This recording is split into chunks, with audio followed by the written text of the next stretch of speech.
এক ভাইয়া জানতে চেয়েছেন পরবর্তীতে কি ধীরে, ধীরে ব্যবহার বাদ দেয়া যাবে কিনা? তো এই প্রশ্নটার উত্তর দিচ্ছি।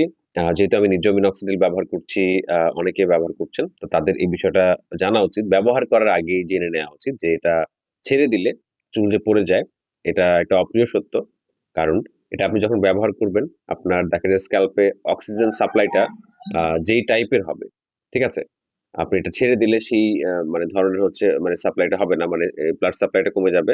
দেন অক্সিজেন সাপ্লাইটাও কমে যাবে। দেন যেগুলো হচ্ছে আপনি এই মানে মিনক্সিডিল ব্যবহার করে গজিয়েছেন সেগুলো কিন্তু ঝরে যাবে। তো সেটাকে ধরে রাখতে হলে আপনি অন্তত সপ্তাহে ২ বার ব্যবহার করতে হবে। ৩ দিন পর, পর আ ১ বেলা করে ব্যবহার করতে হবে। রাত্রে ব্যবহার করবেন। মানে ধরেন আপনি অনেকদিন ব্যবহার করেছেন। ৬ মাস, ১ বছর, ১.৫ বছর, ২ বছর। তো ব্যবহার করার পর আপনার কাছে মনে হয়েছে যে মানে আপনি পর্যাপ্ত মানে হেয়ার গ্রো করেছেন বা হচ্ছে বিয়ার্ড গ্রো করেছেন। মানে দাড়ি গজিয়েছেন বা চুল গজিয়েছেন। আর আপনার প্রয়োজন নাই। তো সেই ক্ষেত্রে আপনি এটার ব্যবহারটা একদম ছাড়তে পারবেন না। মানে অন্তত সপ্তাহে ২ বার হলেও ১ বেলা করে ব্যবহার করতে হবে। আর সাথে রোলারটা রাখতে পারলে ভালো। কারণ ব্লাড সার্কুলেশনটা যত বেশি হবে আপনার স্ক্যাল্পে, আপনার মানে চুলগুলোর স্থায়িত্ব মানে তত বাড়বে। ঠিক আছে? আশা করি উত্তর পেয়েছেন। ধন্যবাদ।